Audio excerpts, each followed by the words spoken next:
ಮುಖ್ಯಮಂತ್ರಿ ಡಿ.ಕೆ. ಶಿವಕುಮಾರ್ ಅವರ ಸಚಿವ ಸಂಪುಟದ ನೂತನ ಸಚಿವರ 20 ಹೆಸರುಗಳು ಈಗ ಪಬ್ಲಿಕ್ ಟಿವಿ ಎಕ್ಸ್ಕ್ಲೂಸಿವ್ ಆಗಿ ಸಿಗ್ತಾ ಇದೆ. ಅದರ ಜೊತೆಗೆ ಈಗ ನೂತನ ಸಚಿವರಾಗ್ತಿರೋದನ್ನ ಮಧು ಬಂಗಾರಪ್ಪ ನನ್ನ ಜೊತೆಗಿದ್ದಾರೆ. ಸರ್, ಈ ಸರ್ಕಾರದಲ್ಲಿ 2ನೇ ಬಾರಿಗೆ ಸಚಿವರಾಗ್ತಿದ್ರಿ. ಸ್ವಲ್ಪ ಗೊಂದಲ, ಸ್ವಲ್ಪ ಕಾಯುವಿಕೆ ಎಲ್ಲ ಇತ್ತು. ಆ ಎಲ್ಲ ನಿರೀಕ್ಷೆ ಈಗ ಮುಗಿದಿದೆ. ಭಾಳ ಸಂತೋಷ. ಮತ್ತು ಪಕ್ಷದ ಹಿರಿಯರು ಎಲ್ಲರೂ ಕೂಡ ರಾಜ್ಯದ ಸೇವೆಯನ್ನು ಮಾಡಲಿಕ್ಕೆ ಮತ್ತು ನನ್ನನ್ನು ಆಯ್ಕೆ ಮಾಡಿದ್ದಕ್ಕೆ ಎಲ್ಲರಿಗೂ ನಾನು ಧನ್ಯವಾದಗಳನ್ನು ಹೇಳಲಿಕ್ಕೆ ಇಷ್ಟಪಡ್ತೀನಿ. ವಿಶೇಷವಾಗಿ ಡಿ.ಕೆ. ಶಿವಕುಮಾರ್ ಸಾಹೇಬರಿಗೆ, ಸಿದ್ದರಾಮಯ್ಯ ಸಾಹೇಬರಿಗೆ, ಸುರ್ಜೇವಾಲಾ ಸಾಹೇಬರಿಗೂ ಕೂಡ, ಮಲ್ಲಿಕಾರ್ಜುನ್ ಖರ್ಗೆ ಸಾಹೇಬರಿಗೆ, ವೇಣುಗೋಪಾಲ್ ಸಾಹೇಬರಿಗೆ ಮತ್ತು ಹಿರಿಯರಾಗಿರ್ತಕ್ಕಂಥ ರಾಹುಲ್ ಗಾಂಧಿ ಅವರಿಗೂ ಕೂಡ ಧನ್ಯವಾದಗಳನ್ನು. ನನ್ನ ಸೊರಬ ಕ್ಷೇತ್ರದ ಜನರಿಗೆ ನಾನು ಧನ್ಯವಾದಗಳಿರಬೇಕು. ನಮ್ಮ ತಂದೆ ಬಂಗಾರಪ್ಪಾಜಿಯವರಿಗೆ ಅವ್ರು ಹೇಳಲೇಬೇಕು, ಅದು ಬಂದುಬಿಡುತ್ತೆ. ಭಾಳ ಸಂತೋಷ. ಮತ್ತು ನನ್ನ ವಿಶ್ವಾಸ ಇಟ್ಟು ನನ್ನ ಮೇಲೆ ಆಯ್ಕೆ ಮಾಡಿರೋದು ನಿಜವಾಗ್ಲೂ ಸಂತೋಷ ಆಗಿದೆ. ಸಹಜವಾಗಿ ತಾವು 3 ವರ್ಷ ಕೆಲಸ ಮಾಡಿದ ಮೇಲೂ ಒಂಥರ ಕಾಯಬೇಕಾದ ಪರಿಸ್ಥಿತಿ ಬಂತು. ಫಸ್ಟ್ ಲಿಸ್ಟಲ್ಲಿ ಬರಲಿಲ್ಲ, ಎಲ್ಲೋ ಒಂದು ರೀತಿಯ ಗೊಂದಲ, ಆತಂಕ. ಇಷ್ಟು ದಿನಗಳನ್ನ ಕಳೆದ್ರಿ ಅನ್ಸಲ್ವ? 2 ತಿಂಗಳು, ಕರೆಕ್ಟ್ 60 ದಿನ. ಸ್ವಾಭಾವಿಕವಾಗಿ ಕೆಲವು ಸತಿ ಆಗ್ತದೆ, ಇಲ್ಲ ಅಂತ ಹೇಳಲ್ಲ. ಇದು ತುಂಬ ಡಿಲೇ ಆಗಿರೋದು.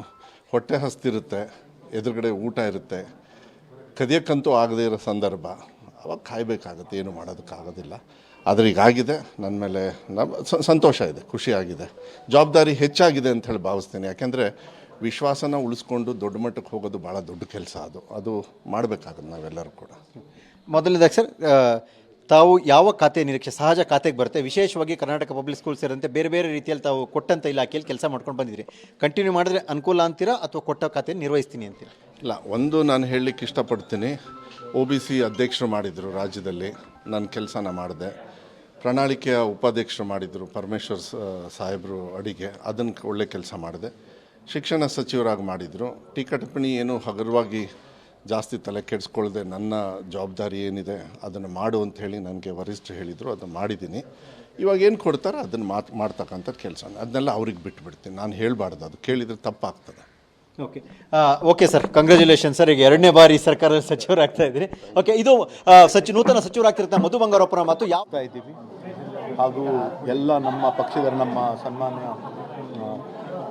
ರಾಹುಲ್ ಗಾಂಧಿ ಅವರು, ನಮ್ಮ ಮತ್ತು ಸೋನಿಯಾ ಗಾಂಧಿ ಅವರು, ಅಖಿಲ ಭಾರತ ಕಾಂಗ್ರೆಸ್ ಸಮಿತಿ ಅಧ್ಯಕ್ಷರಾಗಿರುವಂಥ ಮಲ್ಲಿಕಾರ್ಜುನ್ ಖರ್ಗೆ ಸಾಹೇಬರು, ಸನ್ಮಾನ್ಯ ಸಿದ್ದರಾಮಯ್ಯ ಅವರು, ಸನ್ಮಾನ್ಯ ಡಿ.ಕೆ. ಶಿವಕುಮಾರ್ ಅವರು, ಸನ್ಮಾನ್ಯ ಡಾಕ್ಟರ್ ಪರಮೇಶ್ವರ್ ಅವರು, ಪಕ್ಷದ ಎಲ್ಲ ವರಿಷ್ಠರು ಹಾಗೂ ಎಲ್ಲ ನಾಯಕರಿಗೆ ನನ್ನ ಮೇಲೆ ಒಂದು ವಿಶ್ವಾಸವನ್ನು ಇಟ್ಟಿದ್ದಾರಂತ ಅವ್ರಿಗೆ ನಾನು ಧನ್ಯವಾದ ಹೇಳಲು ಇಷ್ಟಪಡ್ತೇನೆ. ಮತ್ತು ವಿಶೇಷವಾಗಿ ಎಲ್ಲ ಜನರಿಗೆ, ಯಾಕಂದರೆ ಇವತ್ತು ನಾನು ಇಲ್ಲಿ ಇದ್ದೀನಿ ಅಂದರೆ ನಮ್ಮ ಕರ್ನಾಟಕ ರಾಜ್ಯದ ಕಲ್ಯಾಣ ಕರ್ನಾಟಕದ ಕಲಬುರಗಿ ಜಿಲ್ಲೆಯ ಮತ್ತು ವಿಶೇಷವಾಗಿ ಜೇವರ್ಗಿ ಮತಕ್ಷೇತ್ರದ ಪ್ರತಿಯೊಬ್ಬ ಜನರಿಗೆ ನಾನು ಧನ್ಯವಾದವನ್ನು, ಕೈ ಮುಗಿದು ಧನ್ಯವಾದವನ್ನು ಹೇಳಲು ಇಷ್ಟಪಡುತ್ತೇನೆ.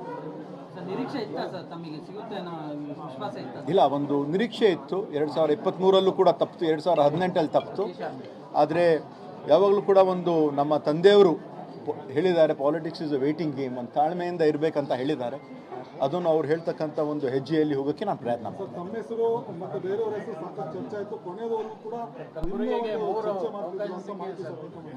ಇವಾಗ ಪಕ್ಷದಲ್ಲಿ ಕೆಲವು ಸತಿ ಭಾಳ ಒಂದು ಒತ್ತಡ ಇರ್ತದೆ, ಹೆಚ್ಚು ಕಡಿಮೆ ಆಗ್ತದೆ.